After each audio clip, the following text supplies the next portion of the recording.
Hi అండి, welcome to Annapurna channel. ఈరోజు నేను పచ్చిమిర్చి టమోటా పప్పు చేస్తున్నాను. అందుకు కావలసిన వస్తువులు: 1 కప్పు కందిపప్పు, 1 ఉల్లిపాయ, పచ్చిమిర్చి 7, ఎల్లిపాయలు 7, చింతపండు కొంచెం, కొత్తిమీర కొంచెం, 2 టమోటాలు, పసుపు 1 స్పూన్ తీసుకున్నాను.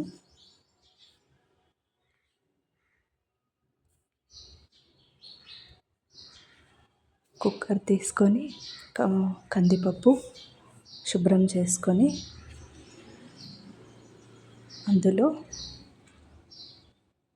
1 కప్పుకు 3 కప్పులు వాటర్ తీసుకోవాలి. కుక్కర్లో టమోటా, కొత్తిమీర, ఎల్లిపాయలు, ఉల్లిపాయ, చింతపండు, పచ్చిమిర్చి, పసుపు వేసి 3 కప్పులు నీళ్ళు వేసుకోవాలి. 1 స్పూన్ ఆయిల్ వేసుకోవాలి. తర్వాత స్టవ్ ఆన్ చేసి కుక్కర్ విజిల్ పెట్టి ఉడికించుకోవాలి. 3 విజిల్ వచ్చాక స్టవ్ కట్టేయాలి. ఆ తర్వాత మూత తీసి తగినంత సాల్ట్ వేసుకోవాలి. పప్పును ఎనిపి పోపు రెడీ చేసుకుంటున్నాను.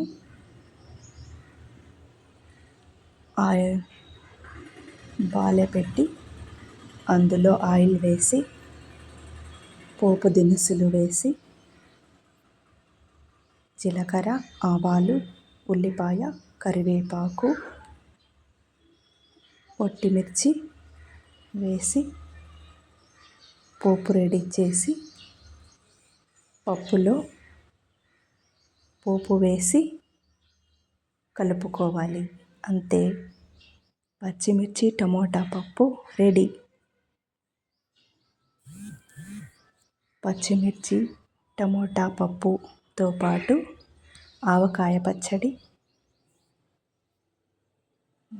వేరుశనగ విత్తనాల పొడి వేసుకొని రైస్లో కలుపుకొని తింటుంటే సూపర్గా ఉందండి.